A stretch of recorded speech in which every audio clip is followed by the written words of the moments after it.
Le livre d'Esther montre le choix que nous faisons entre voir la main de Dieu dans les circonstances de notre vie et considérer les choses comme de simples coïncidences. Dieu est le maître souverain de l'univers, et nous pouvons être assurés que ses plans ne seront pas ébranlés par les actions de simples hommes mauvais. Bien que son nom ne soit pas mentionné dans le livre d'Esther, son attention providentielle pour son peuple, tant les individus que la nation, est évidente tout au long. Par exemple, nous ne pouvons pas ne pas voir le Tout-Puissant exercer une influence sur l'insomnie opportune du roi Xerxès. À travers l'exemple de Mardochée et d'Esther, le langage d'amour silencieux que notre Père utilise souvent pour communiquer directement avec notre esprit est montré dans ce livre. Dans le livre d'Esther, nous avons un aperçu des coulisses de la lutte continue de Satan contre les desseins de Dieu, et particulièrement contre ses messies promis. L'entrée du Christ dans la race humaine était fondée sur l'existence de la race juive. Tout comme Haman a comploté contre les Juifs afin de les détruire, Satan s'est opposé au Christ et au peuple de Dieu.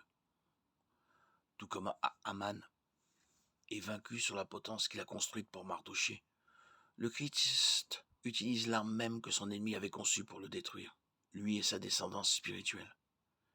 Car la croix par laquelle Satan avait projeté de détruire le Messie était le moyen même par lequel le Christ a annulé la loi écrite avec ses ordonnances, qui nous opposait et qui nous faisait face.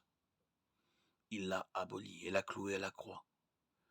Il a dépouillé les autorités et les autorités ont capitulé devant la puissance et la grandeur de Christ.